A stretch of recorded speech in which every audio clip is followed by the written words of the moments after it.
Então, a gente vai começar se centrando, começar a perceber nossa respiração, calmando os nossos corações,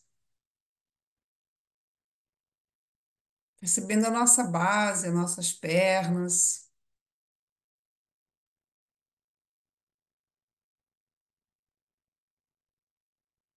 percebendo o nosso torso, nossos braços, cabeça, alinhando bem esse instrumento incrível, perfeito, que é o nosso corpo,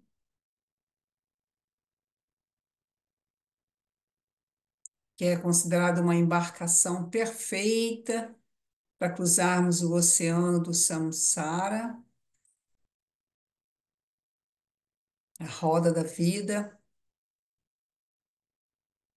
Percebemos a nossa respiração, aquela que move o nosso corpo, nosso prana, a nossa energia, aquilo que verdadeiramente não conseguimos viver sem. Esse arzinho na pontinha das nossas narinas.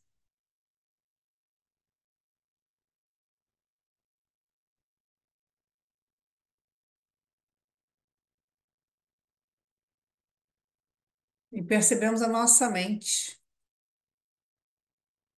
mente pela qual a gente vê o mundo, a mente que é a Antara, ela é interna. Ela se alimenta dos cinco sentidos que vão lá fora, pegam as informações e traz para ela, e ela processa.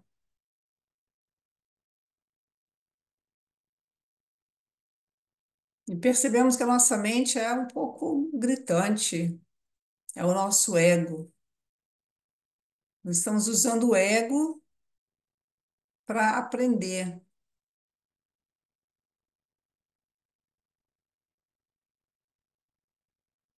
Daí nós percebemos que precisamos do nosso Budi, da nossa inteligência, para que a gente possa realmente compreender esses ensinamentos. Nós temos que alinhar com o nosso Budi, com a inteligência, que percebe a importância, que dá o valor real ao que a gente estuda.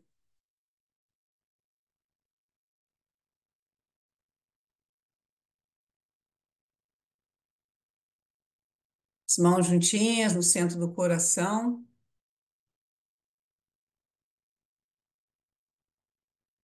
Se você já sabe os mantras de iniciação, você pode cantar juntinho.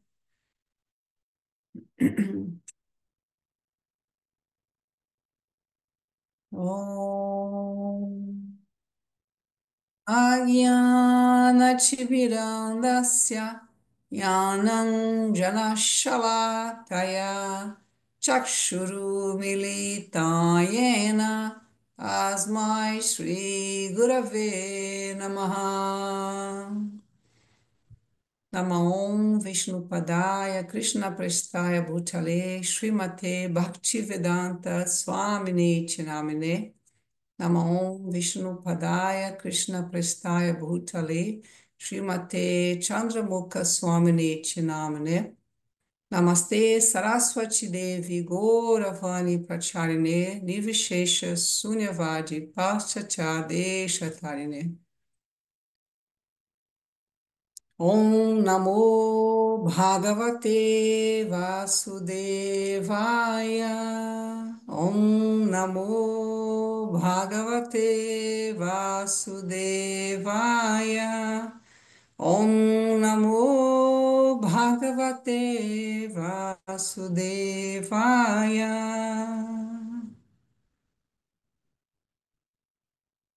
Shri Krishna, Shri Krishna, Shri Krishna.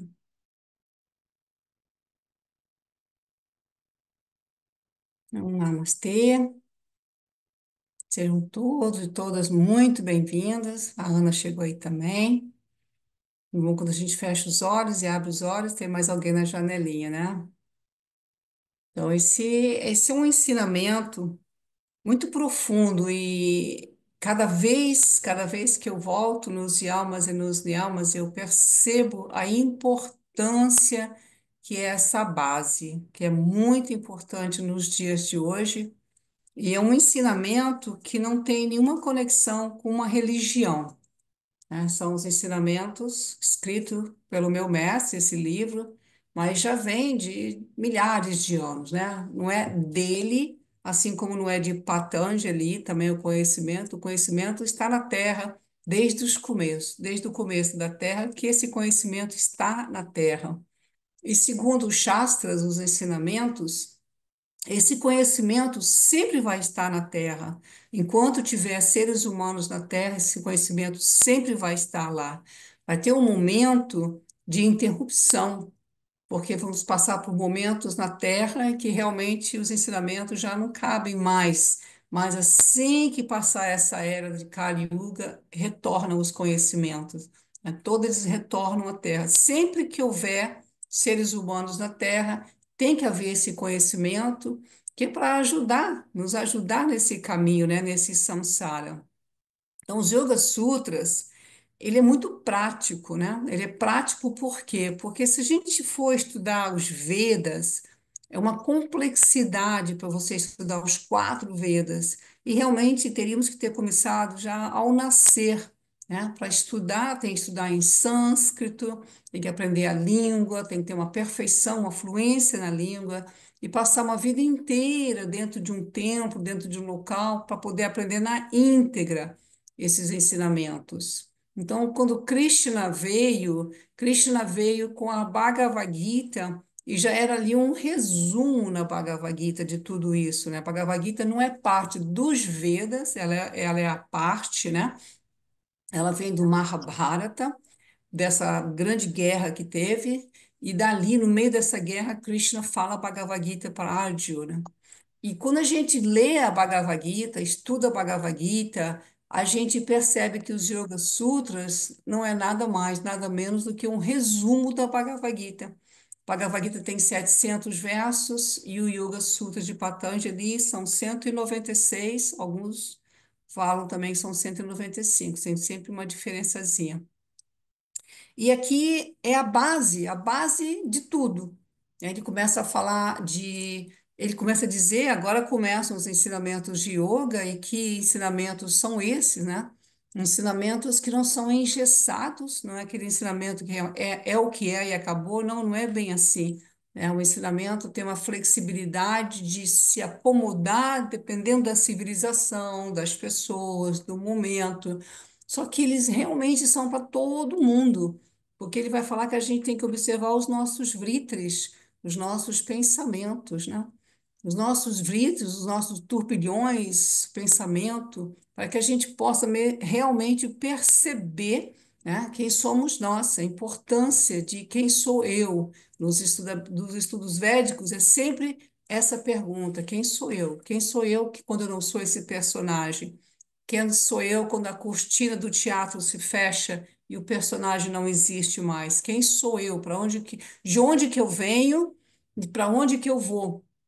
Sempre essa pergunta: de onde que eu venho? Por que que eu estou aqui e para onde é que eu vou? Então, nesses ensinamentos, a gente vai crescendo e vai aprendendo um pouco mais da nossa personalidade, da nossa prakriti também, do nosso corpo. Todos nós temos corpos diferentes, necessidades diferentes, mentalmente somos diferentes, emocionalmente somos diferentes, mas no fundo, no fundo, no fundo, todo ser humano na Terra, não só o ser humano, mas todos os seres na Terra procuram o quê?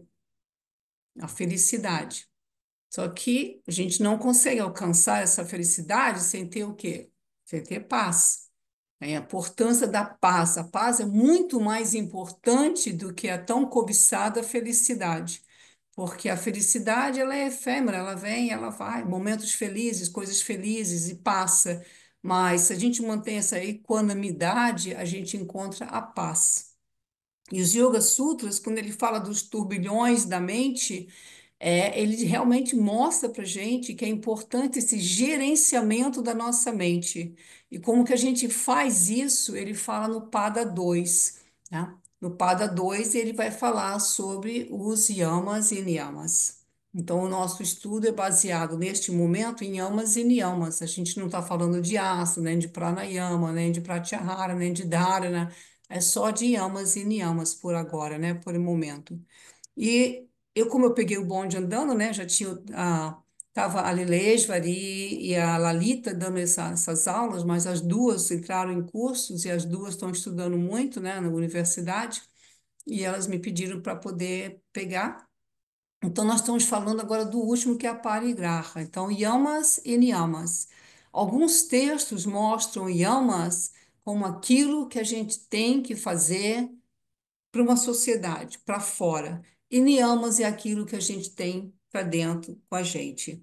Só que eu não vejo dessa maneira.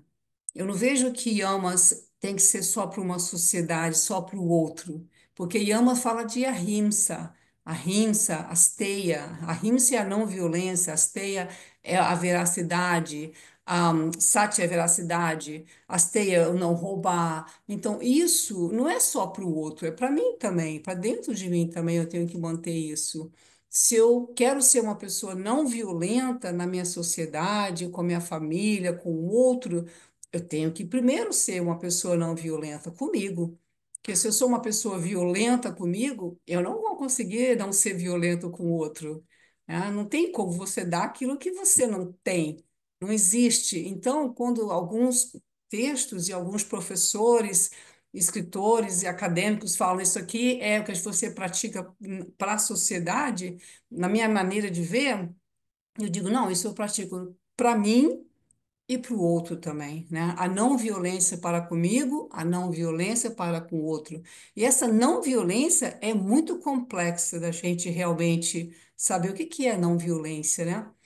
Esses dias, conversando com uma pessoa, uma aluna, e ela me mostrou uma coisa que eu não tinha pensado antes, né? Às vezes a gente, na vontade de ajudar o outro, a gente está sendo violento. E olha só, a vontade de ajudar o outro, a gente está sendo violento.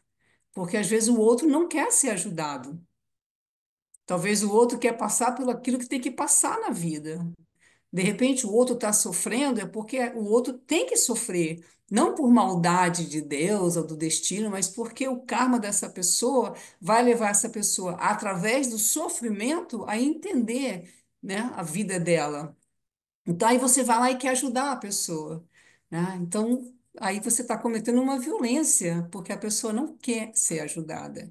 Então, até isso a gente tem que pensar bem, né? Nas caridades que a gente faz. Fazer caridade, fazer isso, fazer aquilo. Não é que a gente não tenha que ajudar, mas às vezes a gente está impondo a nossa vontade, a nossa força, aquilo que a gente pensa que é certo, aquilo que a gente acha que é correto. De repente a gente vê alguém num relacionamento que você percebe que é um relacionamento abusivo, né? Aí você vai e fala, ó, isso é um relacionamento abusivo, você não precisa estar aqui. Às vezes você está ajudando, mas às vezes não. Às vezes a pessoa tem que passar por aquilo porque é o caminho dela. E você vai ali e dá a sua opinião, o seu ponto de vista, que é o ponto, né? Que é o meu ponto de vista, como se fosse a verdade. E Sátia também, às vezes, falar a verdade vai machucar. Então, para que falar a verdade? Ah, mas vou mentir? Não é mentir, mas pode ser omitir, né? Não há necessidade de você falar, porque pode machucar. Então, você percebe que tem várias nuances e é complexo da gente explicar, né? Os yamas e idiomas, e de praticar também, né? Asteia. Nós estamos com um grupo agora de formação de professores, e daí falamos, né? Pratica aí Asteia e fala para gente o que você acha. E está todo mundo falando, e as respostas vieram dessa vez, né? De forma externa. Ah, eu recebi um Pix errado, eu devolvi. Ah, eu fui fazer uma compra e o troco veio errado, eu devolvi. Isso são coisas externas que a gente faz, hasteia, mas e o roubar, que a gente rouba, de repente, o nosso tempo? Tempo é muito precioso e às vezes a gente rouba o nosso tempo, a gente passa horas fazendo coisas que não tem nada a ver, a gente está roubando o tempo. E o roubar, de repente, o prazer do outro de fazer alguma coisa, e o roubar de nós mesmos, né? De repente a gente não acredita na gente mesmo, nos nossos projetos, está te roubando essa oportunidade. Então você percebe que Não é tão simples escrever um livro ou contar o resto da vida falar sobre isso. Por isso que é uma base muito sólida os yamas e niyamas. Brahmacharya, essa conexão com o divino através da energia sexual, né? Mas não é só a energia sexual. Brahma é o criador, é o que rege os órgãos sexuais, né? Brahma, sendo o criador, ele rege os órgãos sexuais. Cada órgão do nosso corpo tem uma deidade que rege. Eu não sei todas assim de cor, eu sabia, mas eu esqueci. Mas Brahma, ele rege os órgãos sexuais, as mãos é Indra, o Deus, né, dos céus, dos trovões, da chuva, do movimento dos céus, é as mãos, os pés é Vishnu, que nos leva a todos os lugares, são os nossos pés. Então, Brahma, é você andar no caminho de Brahma, não quer dizer você ter abstinência sexual, não é isso. Mas você pegar essa energia, que é uma energia muito forte da Kundalini, e transcender essa energia e usar essa energia de forma adequada. Por exemplo, eu tive uma aluna no Canadá há muitos anos isso, já fazem 20 anos, mais ou menos isso, que ela estava numa viagem de espiritualidade muito grande e me assusta um pouco quando eu vejo alguém querer ser espiritualizado, ah, eu quero ser espiritualizado, porque é uma viagem. Você não precisa ser espiritualizado, você tem que ser humanizado, né? Espiritual, você já é um ser espiritual. Se você quer ou não queira, se você gosta ou não gosta, você é energia, você é espírito. Então você já é espírito. Então você tem que trabalhar o quê? Na matéria, na nossa psique, na nossa mente, para se tornar um ser humano melhor, né? Tão bom você encontrar um ser humano de verdade, uma pessoa que realmente você percebe que é um ser humano de verdade, que não está usando máscaras e mais máscaras para mostrar uma coisa que não é. E ela estava entrando nessa viagem, eu só quero fazer isso, eu me tornei vegetariana, meu marido não é vegetariano, e a gente acaba discutindo, e aí aquela coisa, final de semana ele quer transar, ele quer sexo, eu quero meditar. Aí ela veio pedir uma aula particular para conversar sobre essas coisas. Aí ela me perguntou, o que que eu devo fazer? E eu falei para ela, você gosta dele? Ela falou, gosto. Você quer manter seu casamento? Ela falou, quero. Eu falei, então vai para casa e vai para a cama com ele. Vai fazer as coisas que você é casada. Por que que você não vai, de repente, ter um relacionamento sexual com seu marido? Ela ficou meio chocada. Ela realmente fez um, tipo, não esperava essa resposta de você. Eu falei, mas você vai atrapalhar teu casamento, vai perder a sua vida, assim, né?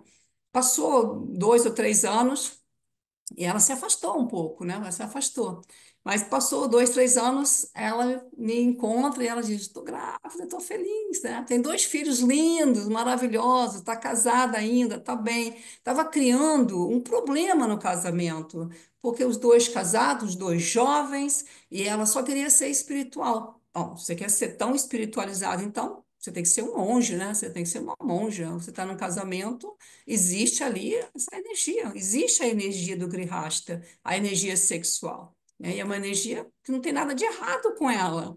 Krishna fala na Bhagavad Gita, eu sou o sexo daqueles que estão puros, eu sou o sexo. Ele é tudo, né? Então, o sexo também faz parte. Então, o Brahmacharya também tem que ser entendido, porque se você suprimir uma energia que é inevitável, que está no nosso corpo, que nos fez, essa energia que a gente está aqui por causa disso, aí cria uma série de problemas, que são, né, as coisas que a gente vê na sociedade, que a gente não precisa nem mencionar, né? A gente sabe os problemas que tem em todas as tradições, todas as religiões, existem os problemas, né? Por quê? Porque é negado, ah, o poder do sexo, é negado, não pode. Então, você não pode, vai fazer escondido, porque é uma energia muito forte dentro, né? Então, Ahimsa, Satya, Asteya, Brahmacharya e o nosso tópico que ainda está, que é o de hoje, que é a parigraha. Eu não tenho a esperteza da Lilesvari, que sabe fazer, é escanear o livro e colocar na internet. Eu não tenho nem como mandar para você o livro, mas eu sei que você pode comprar esse livro, né? Você pode comprar. Ele não é caro, não, acho que é 30, R$ 40 é o preço desse livro, porque realmente é um livro muito bom. Então, a gente estava nessa de cada um ler um pouquinho, mas eu vou ler um pouquinho, porque eu estou com um livro. Quem mais que tem um livro? Tem um livro, Ananda Maia? Tem? Você tem? Ai, que bom. A Ana também Tem. tem? Que bom. Então a gente pode fazer uma leitura juntas.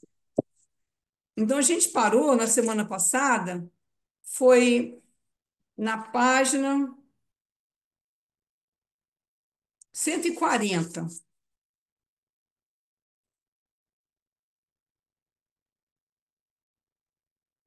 Então, não há possibilidade, ele fala aqui, né, de alguém tornar-se um yogi.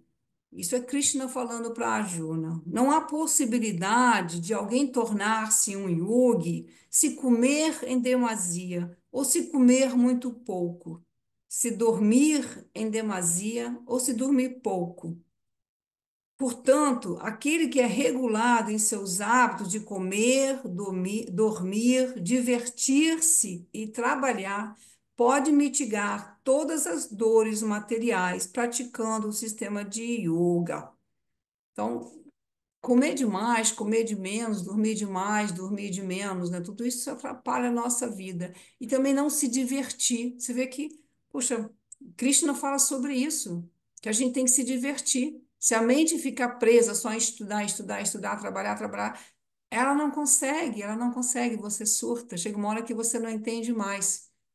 Isso é uma coisa que eu falo muito com a minha filha, que é meio nerd, né? Ela gosta de estudar, estudar, estudar. Eu digo, para um pouco, vai lá fora, cheira uma florzinha, dá um passeio, faz alguma coisa, porque só estudar, a pessoa chega uma hora que começa a ficar estressada, e depois a mente também fecha, não consegue registrar mais.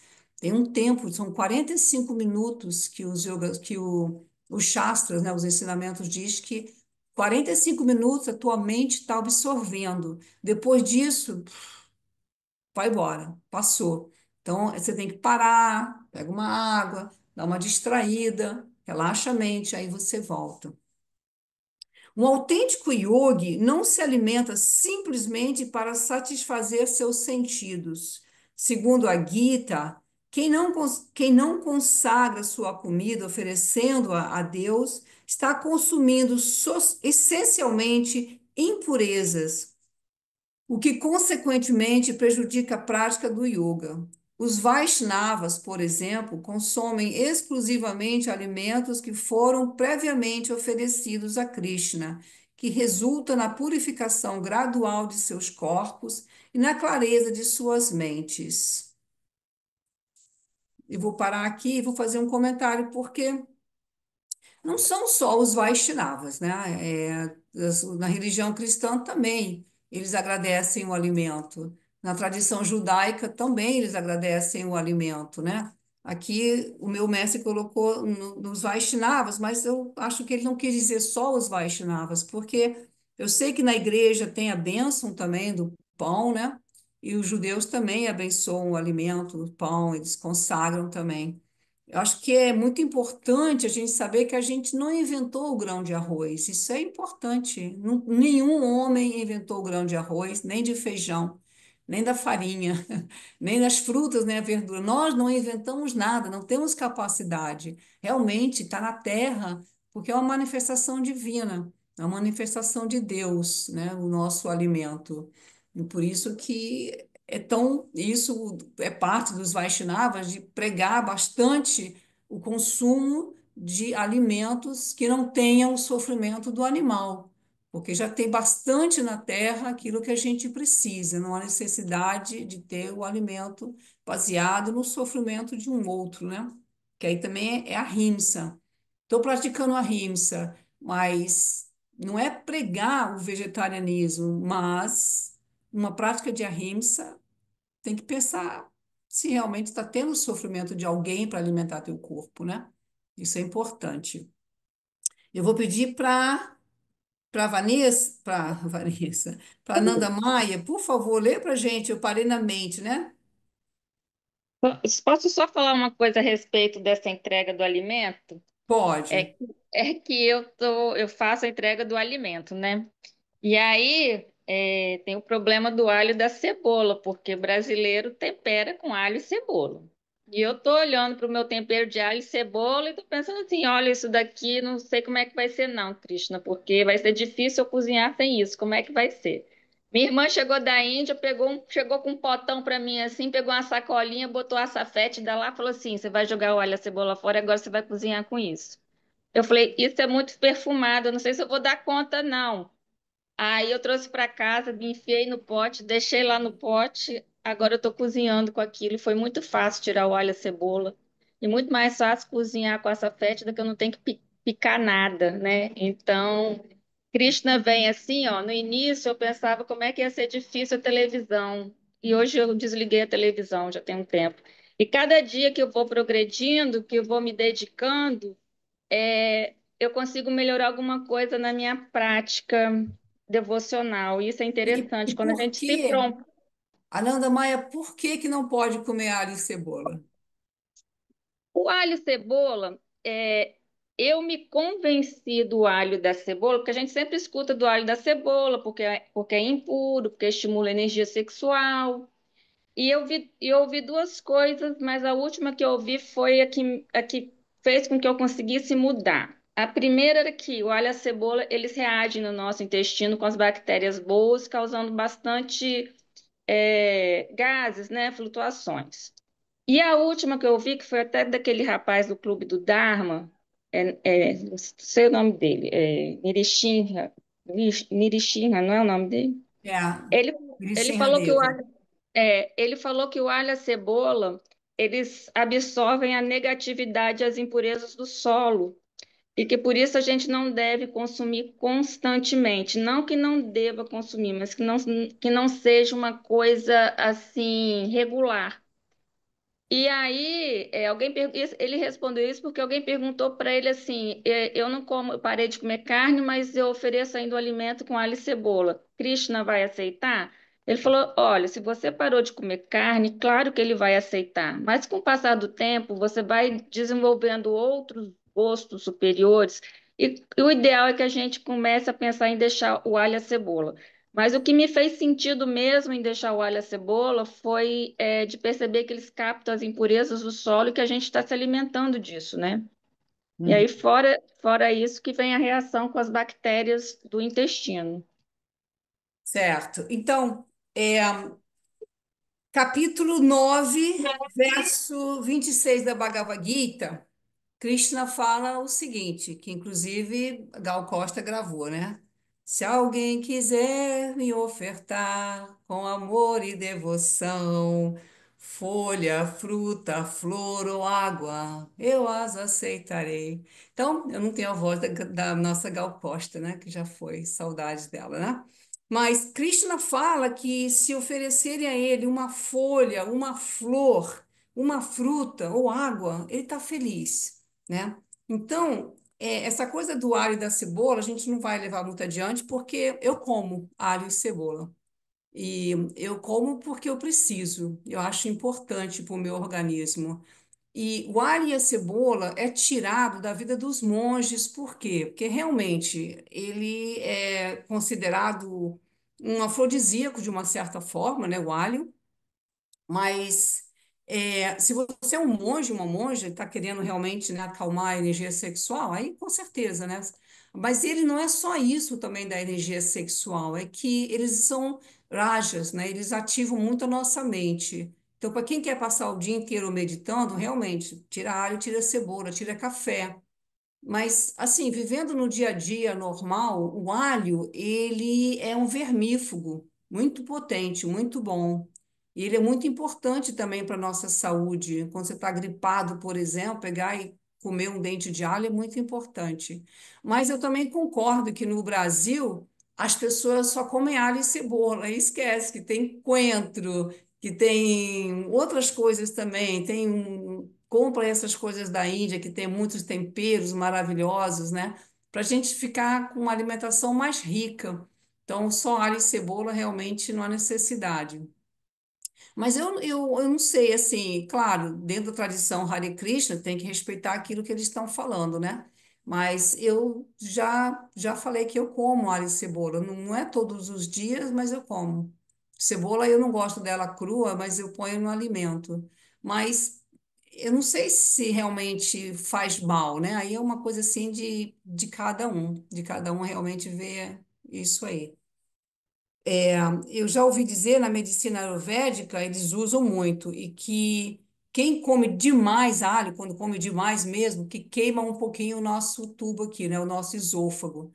Pode sofrer um pouquinho se comer demais, né? Tem pessoas que comem só alho o tempo todo.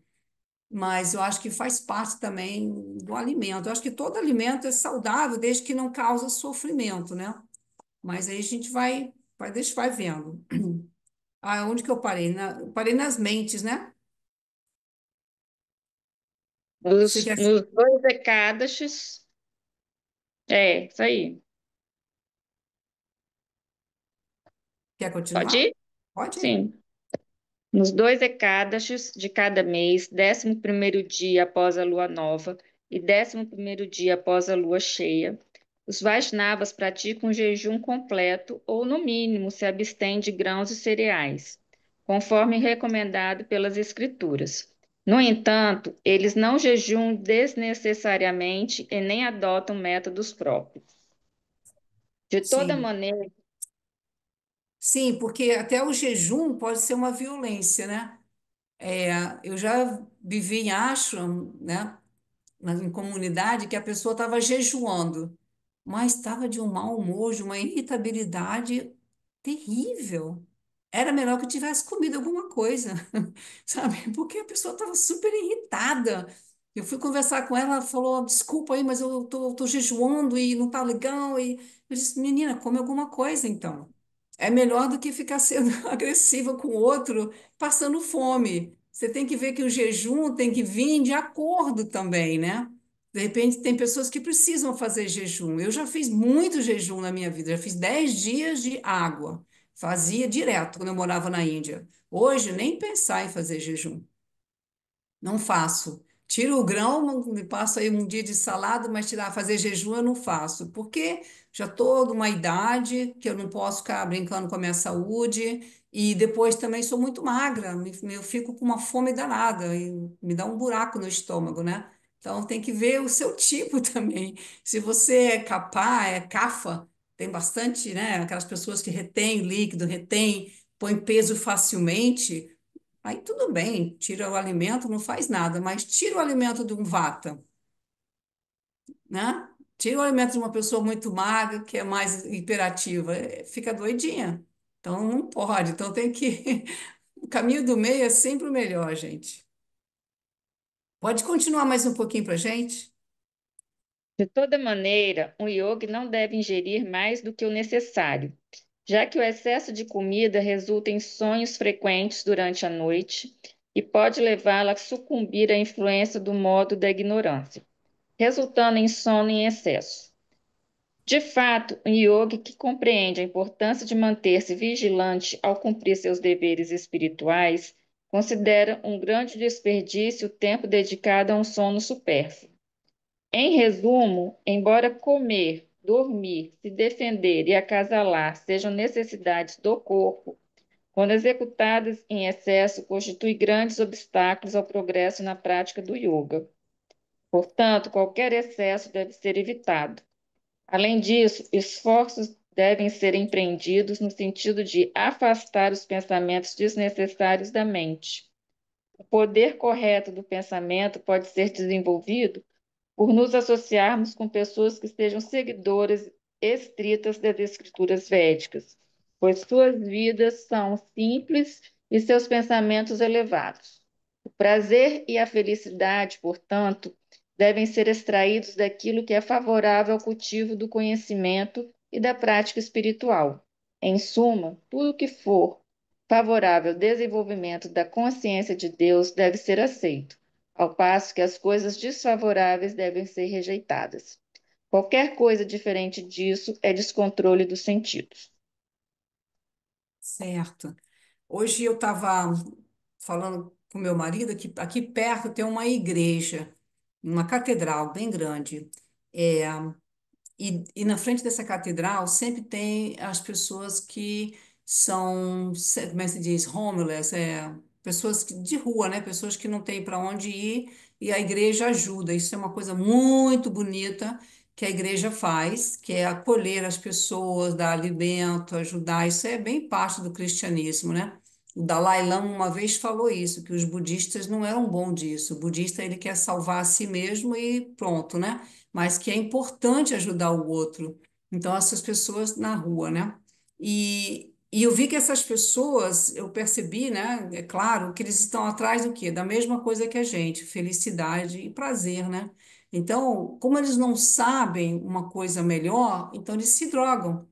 Porque eles estão buscando também o quê? Sentir prazer, eles querem ser felizes. E de repente, naquele momento ali, a droga dá aquela. Eles ficam num êxtase de felicidade, porque eles não sabem uma coisa melhor. Porque a droga realmente é uma droga, né? Não tem futuro com a pessoa com a droga, não tem futuro, né? Não é julgar, é não tem futuro. Essa pessoa tirada da droga, ela tem um futuro. Aí ela vai trocar um gosto por um gosto superior. E com certeza, quanto mais a gente caminhar nesse caminho, né, de direção a Deus, seja lá qual for a nossa manifestação de Deus, né? Então, para mim, eu vejo que da minha trajetória já passei por várias fases, por vários momentos da minha vida, por várias religiões, tradições, e eu tenho a minha coisa, a minha conexão com Krishna, para mim a reencarnação faz sentido, mas não quer dizer que a pessoa que está acreditando em outra manifestação divina está no caminho errado. Isso não deveremos pensar assim nunca, né? Não deveríamos nunca, não há necessidade. Cada um está no seu caminho. Não é porque está num caminho diferente que está perdido, não é isso. Mas esse cultivo de você realmente entregar as coisas para Deus e caminhar nesse caminho, né? E Deus pode ser natureza, pode ser o sol, né? Súria, pode ser Chandra, a lua, pode ser outras coisas.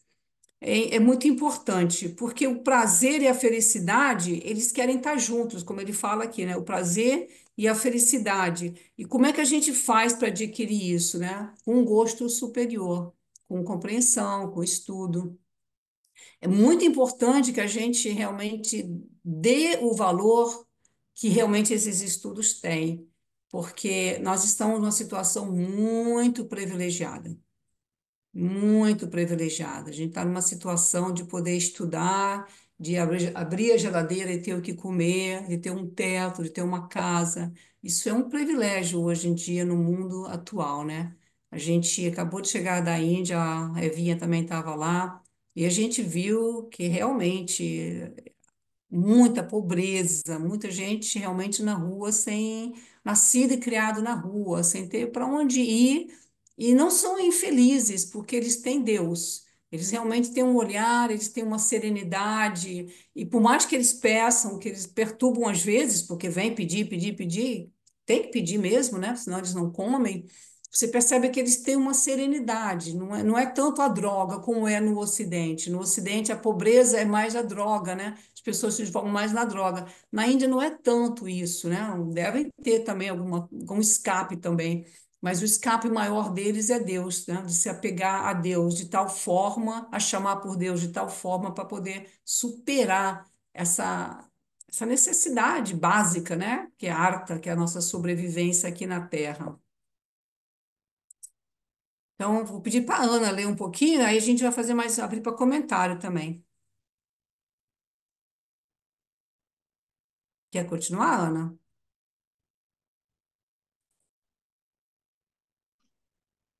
Sim, mas aí parou aonde eu virei a página aqui? Onde Parou? parou mesmo? Você pode continuar, olha, você Uma pode vez. uma vez, mas Vez pode, que? pode continuar de qualquer coisa diferente disso, é descontrole dos sentidos. Sim. Sim, porque eu achei que eu tivesse virado a outra página. Uma vez que, por natureza, tudo neste mundo é impermanente, podemos observar que a ansiedade surge não apenas quando se tenta obter as posses materiais, mas também quando se luta para mantê-las. Além disso, todo apego mundano é acompanhado de insegurança e do medo de perder o que foi conquistado. Eis a grande ironia. Tememos perder aquilo que, em última análise, nem sequer é nosso. Hum. Essa ansiedade criada pela busca das posses ou pela tentativa inglória de mantê-las só serve para acabar com a serenidade e a paz mental do indivíduo. Com certeza, né? Continua? Não, a gente Uhum. vai parar aqui Parar. um pouquinho. O medo da gente, né, de perder as nossas posses, né? E também de Sim, perder o nosso corpo. Mas ele nem é nosso, né? Ele nos foi dado. Ele nem verdade. é nosso, mas a gente fala o meu corpo, né? Mas não é meu, é uma forma de falar, né? Na Índia, o nome para o corpo, né? Sharira, Dehi, é, Shava, né? Quer dizer aquele que está deteriorando a cada dia. Literalmente, em sânscrito, a tradução é essa, literalmente, né? A gente disfarça um pouquinho, a gente fala a posição do cadáver, mas literalmente é aquele que está se deteriorando a cada dia. O nosso corpo está num processo de deteriorização a cada dia, até chegar o momento em que ele não consegue mais, aí os órgãos, mesmo que a gente tenha saúde até o final, chega uma hora que, morreu de quê? Teve uma parada cardíaca, ou os rins pararam de funcionar, alguma coisa acontece, uma válvulazinha ali escapa, então tem sempre uma razão. Mesmo que morra saudável até o finalzinho, tem uma pecinha ali que vai parar de funcionar, porque chega um momento que tem que parar mesmo, né? Uhum. Vocês querem? Alguém quer falar alguma coisa? Abrir o microfone, fazer algum comentário? Baseado no que a gente está estudando? É, vou falar alguma coisa. Com relação, a gente está falando a respeito de apego, né? É isso? Eu estou meio Aparigraha. perdida, porque mais de mês que eu não frequento aqui, né? Aparigraha, pego. Então a gente vê esse apego ao nosso corpo, né? Nosso corpo físico, né? A beleza do corpo físico, né? Esse apego também. Mas só que tem uma coisinha assim que dá uma. A gente pode ver para um outro lado que a gente tem que cuidar também desse corpo, né? Que às vezes a gente não cuida desse corpo, porque esse corpo é um instrumento da nossa alma, né? É um instrumento do nosso espírito. Então, a gente tem que ter esse apego, mas num sentido bom, né? Não no sentido do exagero, né? De cuidar da estética, né?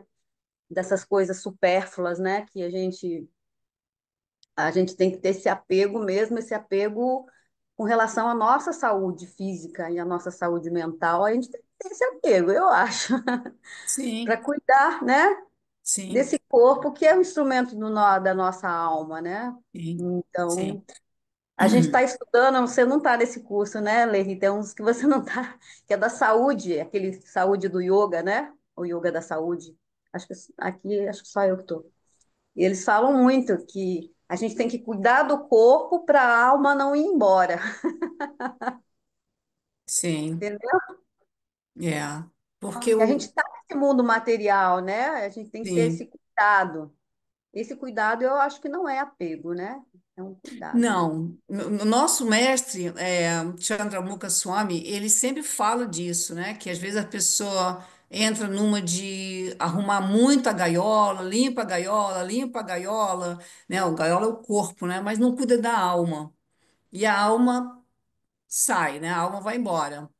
Agora, eu também tenho a minha analogia também, né? Mas também se você cuida do pássaro, né? O pássaro está ali dentro da gaiola, você está cuidando só do pássaro, não cuida da gaiola. O pássaro chega uma hora que a gaiola está toda suja, está enferrujada, está cheia de cocô, não está legal. E daí também, né, não é legal. Então é importante o caminho do meio. Tipo assim, cuidar do corpo é essencial, né? Você sabe, a gente é assim, eu cuido muito do meu corpo, realmente. Hoje eu percebi, ontem eu percebi que eu estava com umas dorzinhas nas articulações. Hoje já fiz a minha oleação, fazer uma bianga, fazer oleação, cuidar do corpo, cuidar da nossa mente, cuidar da alimentação. É importante, porque quando você fica doente, eu fiquei doente na Índia, eu fiquei um mês de cama na Índia. Eu tive que realmente ter muita, muita força para sair daquele tamo guna. que a minha mente ficou doente também. Minha mente dizia: me tira daqui, me leva embora, não quero ficar nisso aqui. Entrei numa de sair, quero sair disso aqui, eu quero ir embora. Aí eu entrei numa de ficar irritada. Então, é importante que a gente cuida do corpo e da saúde para poder a gente ter força mental também. Muitos, né? Na tradição Hare Krishna, por exemplo, é enfatizado que a gente não é o corpo. Em toda a tradição védica é enfatizada que a gente não é o corpo. Mas eu acho que às vezes exageram um pouco de não cuidar do corpo. E eu realmente não concordo. Eu acho que enquanto eu estiver nesse corpo, é minha obrigação cuidar dele. Inclusive, tem uma passagem que eu vou achar isso, depois eu passo para vocês, que diz que a pessoa que não cuida do corpo, ela é um negligente. As palavras são essas. É importante que você cuide do corpo e da mente, porque senão eles adoecem. A Nanda Maia quer falar alguma coisa? Sim, essa semana passada eu estava falando, estudando a respeito dos 4 pilares da saúde do Ayurveda, daquele texto do Mateus. E aí Sim, ele fala alimentação, sono, silêncio e movimento. E ali está escrito que quando a gente não movimenta o corpo, chega uma hora que o corpo da gente desiste da gente. sim, sim. E eu acho que isso é Isso importante, né? é, eu tenho, para mim, é o que mais está fazendo sentido nessa fase da minha vida. O que mais está fazendo sentido é enfatizar isso, os pilares da saúde, muito importante, porque a alma, a gente não precisa cuidar da alma, né? O cuidar da alma é a gente entrar em contato com Deus, ter uma fé, ter uma força maior. Eu acho que isso é importantíssimo também, mas é importante que cada um tenha isso naturalmente, né? Naturalmente, essa conexão com Deus, que ela seja o mais natural possível. Você não pode forçar ninguém a ser amigo de ninguém. É natural, né? Você conhece uma pessoa e de repente você quer ser amiga dessa pessoa. E é uma coisa natural. Não pode ser forçado, porque senão fica uma coisa de conversão e você ficar convertindo os outros não é legal. Cada um tem a sua dedicação, a sua manifestação divina, né? Sua conexão. Paola, que bom que você quer falar. Eu Boa gosto de te noite, ouvir. Boa pessoal. noite. Então, sobre essa questão que vocês estavam falando da saúde do corpo, eu vejo que realmente a gente não deve ter esse apego à parte visual, né? Porque isso aqui é um instrumento que a gente recebeu para passar, mas por outro lado também a gente deve cuidar. E semana passada eu fui numa reunião do kardecista e eu estava conversando com a minha irmã sobre isso.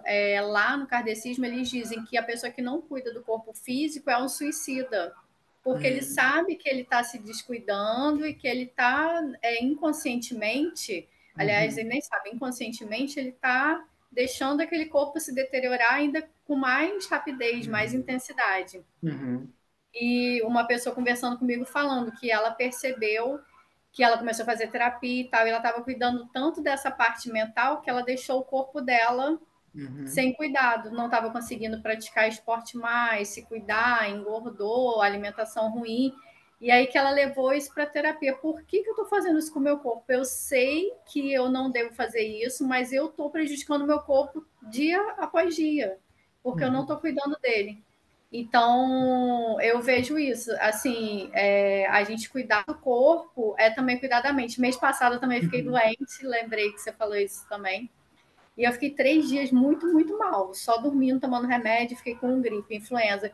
E eu fiquei muito mal da cabeça, vou te falar. uhum, Fiquei mal da uhum, cabeça, porque assim, eu me uhum, senti assim, parecia que aquilo nunca ia passar e que eu nunca mais ia poder fazer nada, e eu não tinha força para fazer nada, e minha mente fica muito mal quando eu fico doente. Então, realmente, eu vejo que a gente é um ser que está tudo interligado, né? uhum, Mente, corpo, uhum, espírito, assim uhum, como a gente está interligado com os outros também.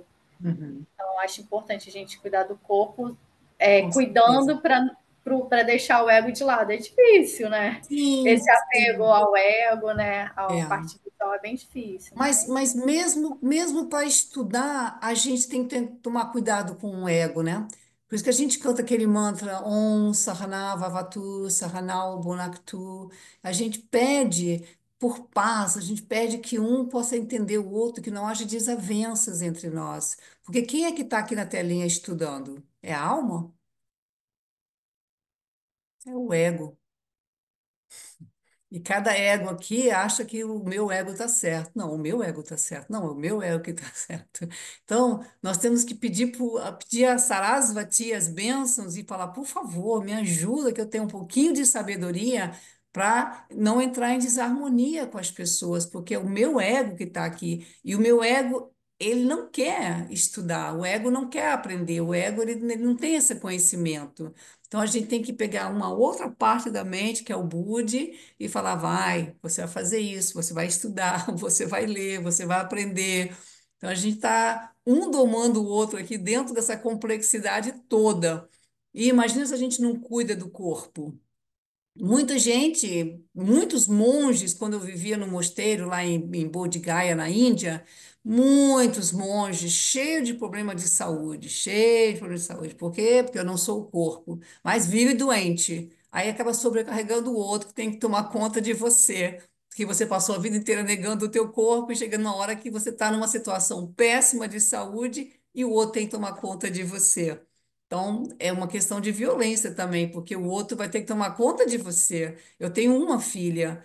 Poxa, se eu não cuidar de mim, essa filha vai ter que tomar conta de mim. E tudo bem se ela tomar, mas lá para os 90, mas até lá que eu possa ficar saudável, né? Para não sobrecarregá-la. Então, é uma questão de não sobrecarregar o outro também. E é importante que a gente pense nisso em termos de alimentação, de tudo mais. E nós estamos falando de quê? Do desapego. Tem que ter desapego? Tem, mas existe, né, os objetivos da vida, os 4 objetivos da vida, né? Vocês conhecem os 4 objetivos Purusharthas? Raquel, conhece, Raquel? Não. Então, os objetivos, porque a maior parte que tem quem estuda yoga conhece os Purusharthas, os 4 objetivos da vida. O que que é a Purushartha? Purusha é a alma, Artha é a sobrevivência. O que que a alma veio fazer na Terra, né? Então, o primeiro, Artha, é a nossa sobrevivência. Nós temos que cuidar da nossa sobrevivência, né? Precisa trabalhar, ter emprego, ter família. Tudo isso é importante para poder a gente manter uma base. Não adianta a gente querer ser espiritualizado. Se você está na rua, por exemplo, uma dessas pessoas que estão com drogas, que estão na rua, não tenho como ensinar para eles a filosofia, de jeito nenhum. O que que eles precisam? De um belo, um bom banho, né? Um belo banho primeiro, depois uma alimentação saudável, uma casa, mais aconchego, mais carinho, amigos, pessoas para dar um suporte para essa pessoa não cair de novo. Então, tudo isso é arte, a sobrevivência aqui na Terra. Aí depois vem o quê? Vem cama, vem um prazer, né? Isso nós dividimos com os animais também. Cama é o prazer, é cama, são do um alongo, né? É o prazer. A minha bichinha aqui, olha, hoje eu fiz a comidinha dela. Assim que ela comeu, ela já tá deita nas costinhas dela, rola, ela vem, lambe minha mão para agradecer, rola. Então, os animais também querem ter prazer. Ela tem o prazer de comer a comidinha dela, é o prazer dela. Os animais, os seres humanos, prazer é importante, né? E Dharma é aquilo que nos sustenta, o que nos mantém, né? Quem protege o Dharma é protegido por ele. O Dharma é a integridade. Super importante a nossa integridade em tudo que a gente faz na vida. Que a gente possa ter um pouco de integridade. Isso é muito importante. Mesmo que a gente passe por besta, por simples demais, mas que a gente tenha integridade nesse mundo onde tá, a inversão de valores está muito grande, gritante, né? Que a gente possa ter essa integridade, de manter nossa integridade. E depois é moksha, nirvana, samadhi, kaivalya, mesma coisa, né? Só sinônimos. É a nossa liberdade. Liberdade de quê? Da tirania da nossa mente, liberdade de saber que a gente já é espírito. Assim que sai do corpo, você já, né?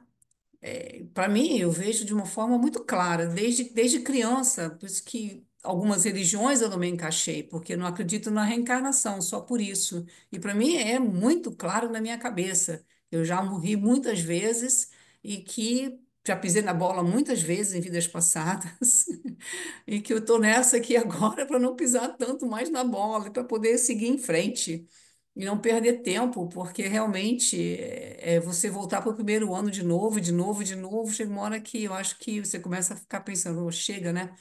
Então, mas mesmo disso, a gente tem que ter um desapego, né? Tem muitas religiões e tradições que pregam demais o quê? Eu quero ir para o mundo né, do espiritual. Eu quero me encontrar com Deus. Mas primeiro se encontre com você. Porque quando você se encontrar com você, você se encontrou com Deus. Se você quer conhecer Deus, conheça a si primeiro. Conhece você primeiro. Você quer ir namorada de Deus? Entra para dentro de você primeiro. Mora no teu corpo primeiro. Deus está aqui dentro também. Deus está em tudo, né? Tem aquele ditado, né, que todo mundo já conhece, mas a gente vai se relembrar aqui um pouquinho, né? Que o devoto, que era devoto de Shiva e que meditou anos e anos e anos para ver Shiva, que ele tinha uma pergunta para Shiva, né? Então, finalmente, depois de milhares de anos retornando à Terra e meditando, ele reencontrou Shiva. Shiva veio e falou para ele: tá bom, me pergunta aí o que que você quer perguntar. E ele falou: eu queria que você me dissesse aonde que está Deus. E Shiva falou para ele o quê? Quero que você me diga aonde que não está Deus. Porque Deus está em todo mundo, está no olhar do pior dos criminosos, que a gente julga o pior dos criminosos, mas vai ver a vida dessa pessoa, presta atenção na vida dessa pessoa, vê a vida dessa pessoa. Como é que ela se tornou um criminoso? Recebendo amor, carinho, sendo bem cuidado por pai, mãe, sociedade? Não. Não. Então, essa pessoa precisa de quê? De amor, de carinho, mas ela tem Deus dentro dela? Claro que ela tem. Só que às vezes as pessoas são tão perigosas que realmente tudo bem, tem que manter longe da sociedade, tá bom, mas não precisa maltratar. Alguém pode ir lá e cuidar dentro dessa jaula em que eles já estão ali preso, porque não tem condições de estar numa sociedade, tá bom? Eu concordo, né? Mas que a gente possa tratar com amor, com carinho, e não ser maltratado, jogado, subjugado como pessoas inúteis, porque não é um ser humano que também tem a centelha divina dentro, né? O Paramatma está dentro do coração de todo mundo. Então é a gente unir mais. Eu acho que o mundo está precisando mais do que isso, do que uma religião. Está precisando de pessoas humanas, pessoas que olham. Eu, quando saio, que eu encontrei com essas pessoas, eu sempre dou um sorriso, né? Eu dou um sorriso, eu não olho, tipo, o que você está fazendo aí, fumando o seu baseado. Não, faz o que você está fazendo, mas eu sei que você está buscando a mesma coisa que eu. Você quer felicidade, eu também. Você quer paz, eu também. Então, temos uma coisa de igual entre nós, né? Acho que isso é importante, é ser mais humano. A Eva quer perguntar, falar alguma coisa, Vinha? Põe aí. É, com relação você ser espiritualista, né? Você ser espiritual, espiritualista, não sei. É, mas eu acredito que, como você já falou, a gente já é, né? A gente já é espiritualista, porque a gente, né? A gente tem Deus no nosso coração, mas para realmente a gente conhecer Deus, a gente precisa primeiro, no mínimo, respeitar, né, as pessoas, respeitar os animais, né? Que a gente come os animais, né? O ser humano ainda come os animais, né? Como é que você vai conhecer Deus? Como é que você vai sentir Deus desse jeito, né? É, Porque você tem que ver Deus em tudo e em todos. Como é que para você, né? Como é que você vai? Você tem que sentir Deus e ver Deus em tudo. Como é que você come ainda os animais, come os é, bichinhos? é aquela coisa, né? A Bhagavad Gita, ela é estudada, ela é lida e estudada por todos. Tem os vedantistas, né? Que, de repente, infelizmente, como na igreja, tem igreja cristã, tem católica, tem batista, tem protestante, tem evangélica, tem unidas, tem um monte de tipos de igreja, né? Mas só existe um Cristo, pelo menos é o que eu entendo, só existe um Cristo, né? Então, é a mesma coisa, sabe? Tem tantos deuses, tantas coisas, e mesmo os Hare Krishna tem tanta divisão dentro de uma, tem tanta divisão, mas a mensagem da Bhagavad Gita é para todo mundo. Hoje eu li o capítulo 2 da Bhagavad Gita, às 2h30 da tarde, eu entrei no meu Instagram, abri lá, li, não gravei não, só li, tinha um grupinho de pessoas que chegaram.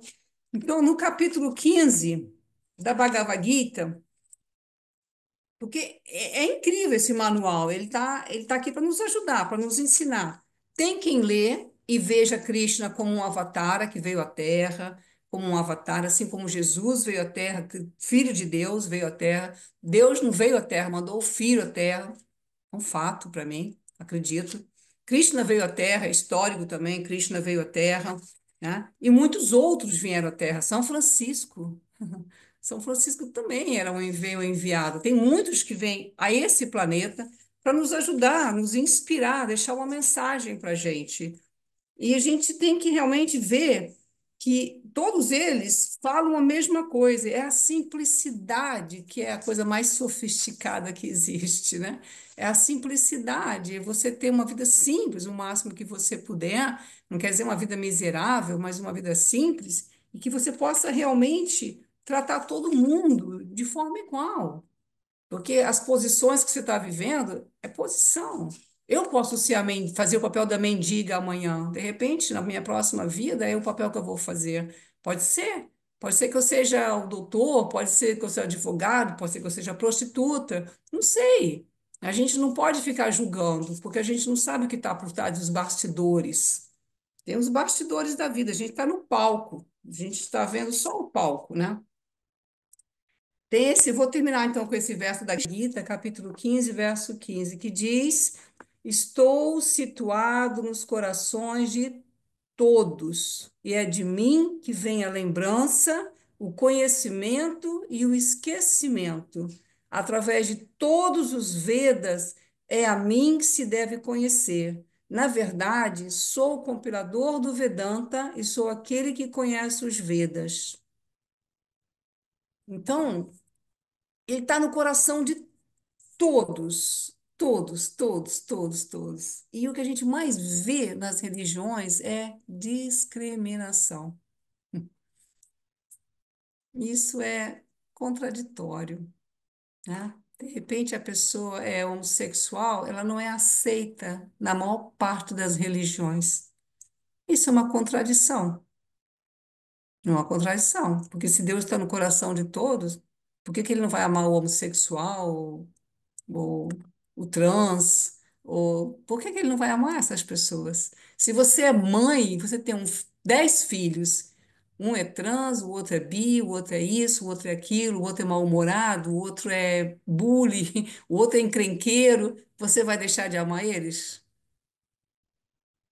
Por que que Deus deixaria de amar, então, essas pessoas também? Por que que a gente tem que discriminar, né? Então, essa é uma coisa, assim, que eu acabo fugindo das religiões porque eu vejo isso e eu digo, então não me serve, porque para mim realmente é para todo mundo, sem preferências.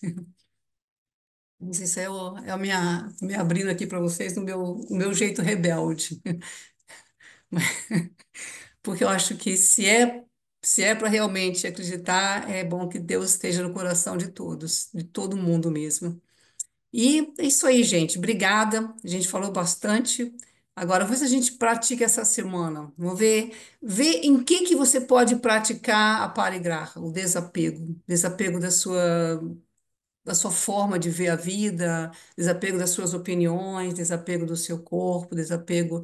Não é descuidar, né? É desapego. Uma mãe que pratica. A Manu está lembrando do print. A mãe que pratica o desapego do filho, né? Quando o filho sai de casa, é uma sensação que eu vivi, é uma sensação de vazio. Agora eu não sou mais a mãe, não preciso mais, eu não estou mais cuidando, e agora tenho que ser a amiga. Então você sai de um papel para entrar em outro, né? Não que você não seja amiga antes, mas aí acabou mesmo o papel de mãe, a sua opinião não conta mais, é a vida da pessoa e acabou, né? Então você tem só que observar e ficar ali. Então, é aquela coisa, é o desapego. O desapego, em todos os sentidos, a gente tem que estar. Quanto mais a gente se desapegar, melhor para a gente. Porque vai chegar um momento em que a gente vai largar tudo para trás. E você talvez pensa, ah, Lilarane, é você que vai largar, e eu não. Vou dar um jeitinho de escapar. Esse é o ego falando. Porque o ego sempre acha que o outro vai morrer, que o outro vai, mas você não. Porque o nosso ego, ele é medroso, ele não tem medo, ele é inseguro, ele é cheio de problemas, ele não quer morrer, né? Mas a alma, ela é eterna, ela é calma, ela é tranquila, a alma é o coração. A alma é o coração.